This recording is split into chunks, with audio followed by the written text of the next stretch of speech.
I'm attorney Darren Miller, and this is DLAW.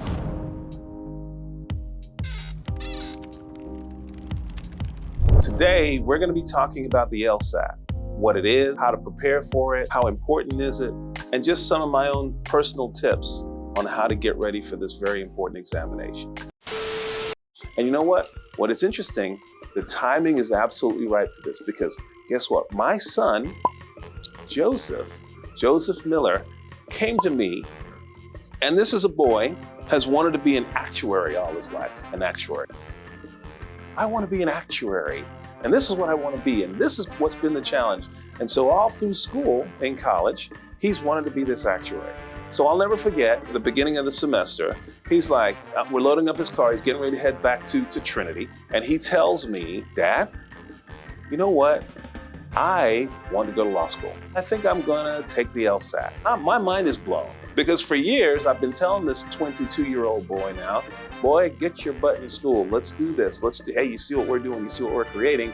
Let's do this. No, I've got my own plan. And suddenly that plan has changed. So good. So these are the tips that I'm kind of sharing with you, the same thing I'm sharing with my son, with regards to getting prepared for the LSAT examination. What exactly is the LSAT? The LSAT is the law school examination test that decides exactly where you're going to be going and if you get into law school. And one of the things I will tell you right from the very beginning is to take this very seriously. If you don't have the right scores, you can't get into the right school. So you got to have a plan and figure out what it is you're going to do to attack this test. At the end of this video, I'm going to give you a slightly different perspective on things that I think is important for you to think about, but I'm going to save that until the end.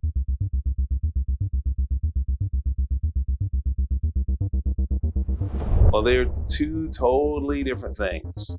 One examination, the LSAT, determines where you're going to school. The baseline of sorts to separate you from other students, to figure out where you place based upon the rankings of other students, to figure out what school you should be attending. The bar exam is a totally different animal. And that's a whole different booger. We're gonna have to talk about that one in preparing for that difficult test, because that one was not fun. But it is a necessary evil to get where you want to be, which is a practicing lawyer. Done your LSAT, you've attended law school, you've successfully completed the program.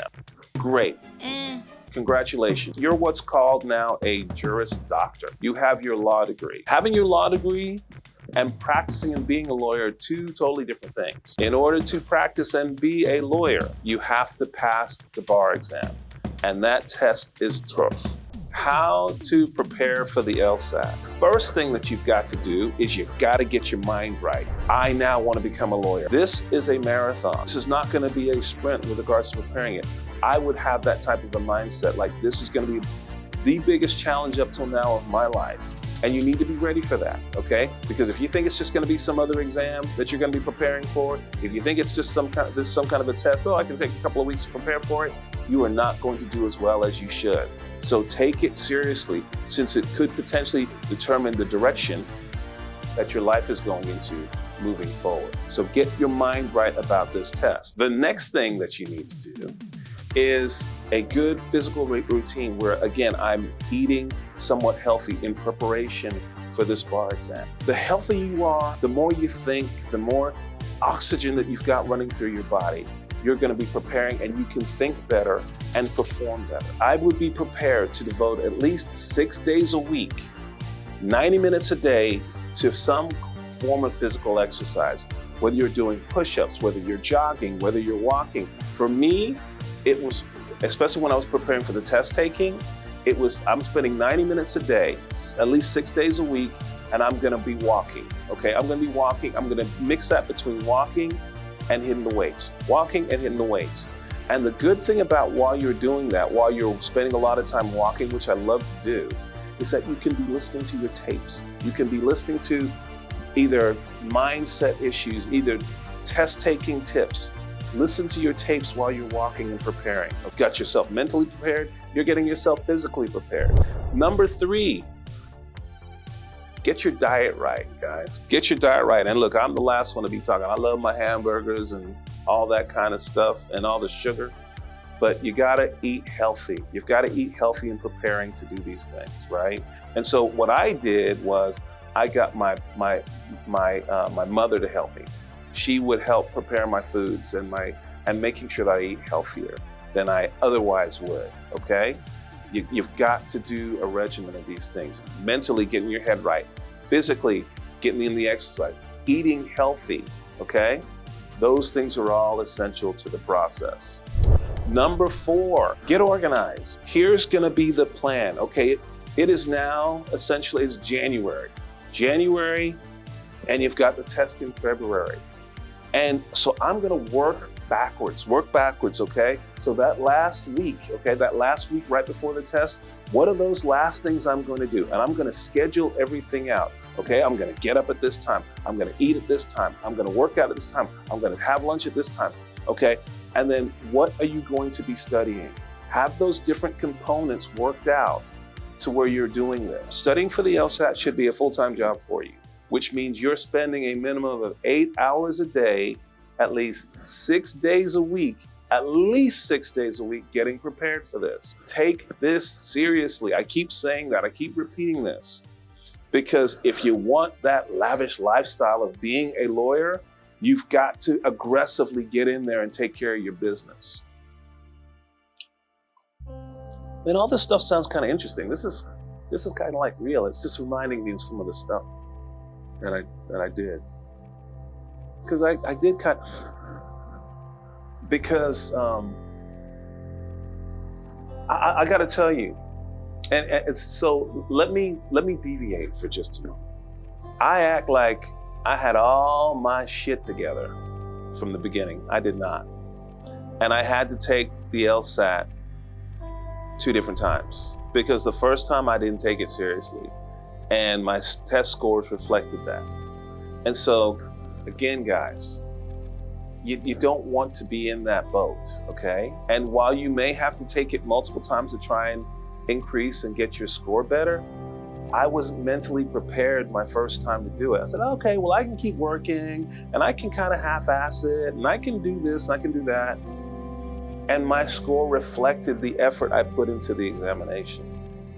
This should be your sole focus of what you're doing. Keep doing some of the other things that you're able to do in life, but your LSAT should be your focus for the 60 days prior to the examination, which is coming up in February, as we just mentioned. Flashcards were really important. When I would make a mistake or miss a question, I wrote it down on a flashcard. I wrote it down.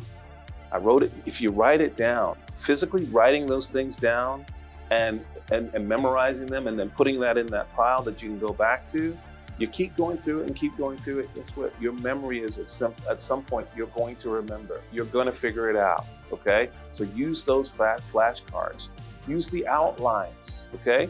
Use those outlines that are really important just to help get you organized. Something that's really essential to the process is a prep course, a very good prep course.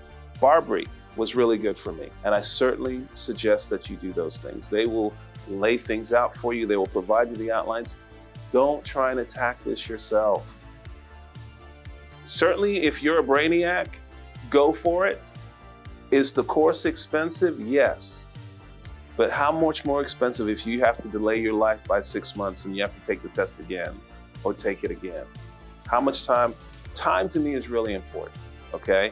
So I would put all my efforts into this situation as soon as you decide this is what you really want to do. Take that Barbary prep course or whatever other type, there's Kaplan and Princeton, there's other courses that are out there, but I would go, I like Barbary.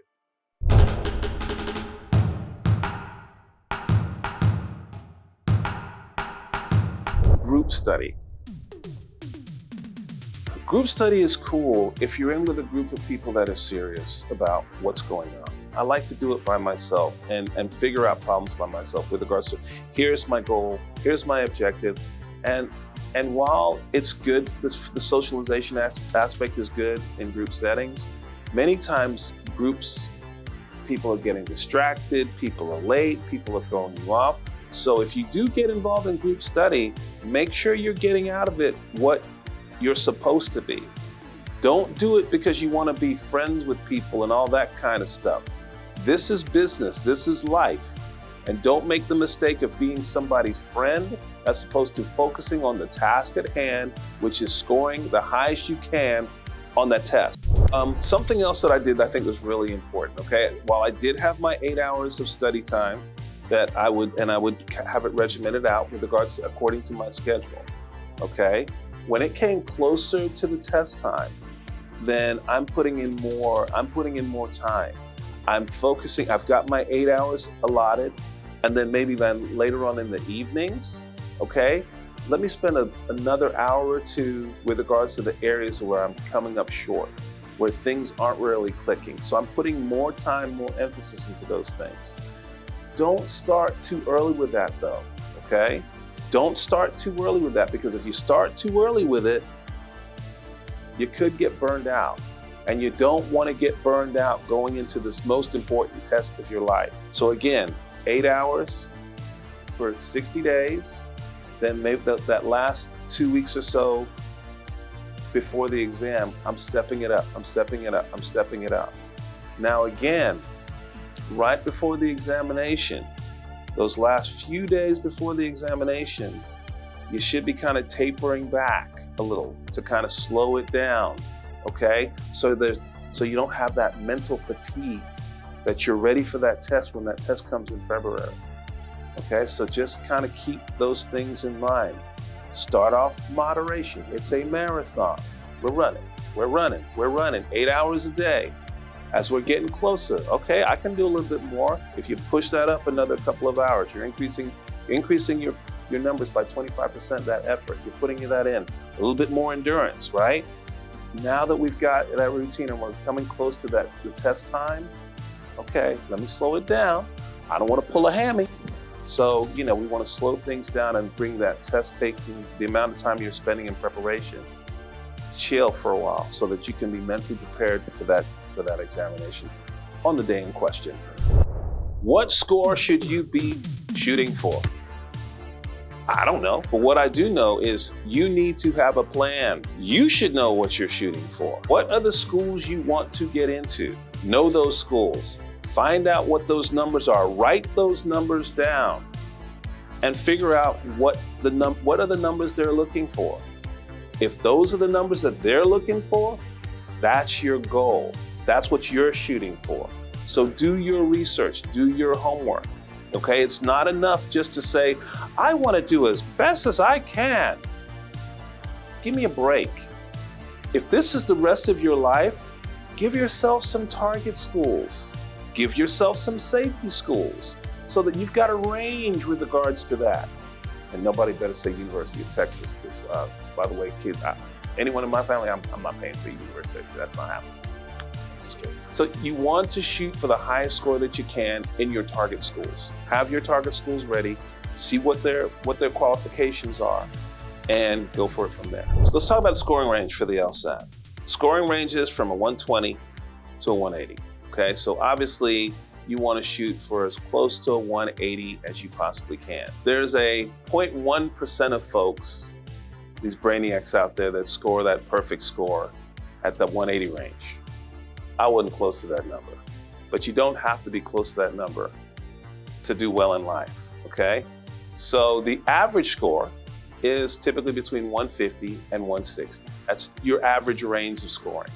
So you want to try and shoot for, typically speaking, something in the 170s. That would be great. That is very difficult to achieve. Even if you're trending low, okay, in the 140s or whatnot. You never know what happens on test day. You just never can. And that's why we're preparing. That's why we're testing. What do the numbers indicate? What do the practice tests tell us? And if you're not scoring where you want to score, then maybe you think about, okay, maybe I'm not ready just yet. Maybe I put the test off until the fall, okay? So take some of these things in mind when you're making these decisions that will affect you moving forward in life. If you're not ready for the test, be honest with yourself, take a break, and then start again. But just do things towards moving towards your ultimate goal, which is to become a lawyer after you're finished with this exam. I did not perform well on my first test. I believe I did less than average. I don't remember what number I got. I know that the second time I took the test, it was considerably higher, and I did much better in that. I think I did slightly better than average my second time, after really putting myself in the right mindset of what I need to do to get right on this test. Let's talk about the D. Miller plan.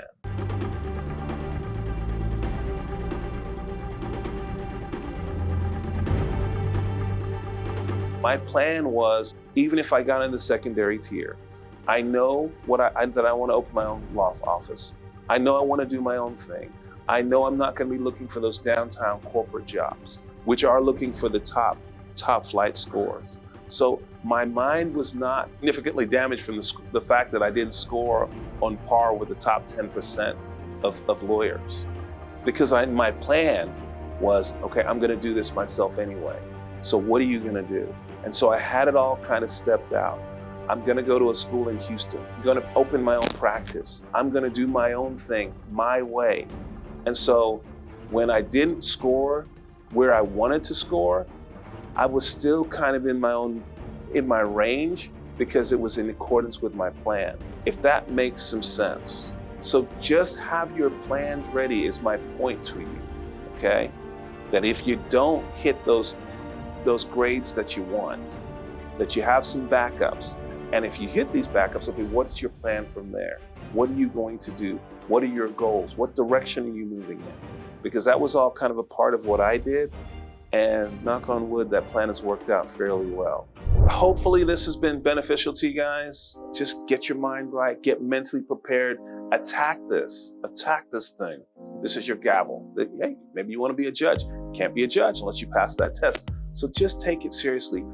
Taking that LSAT, getting that law degree, becoming a lawyer opens so many opportunities for you. But you gotta pay your dues first. I'm DLAW. Thanks for listening to us. Make sure to hit me in the comments, and we'll see you next time. I'm attorney Darren Miller, and that's DLAW.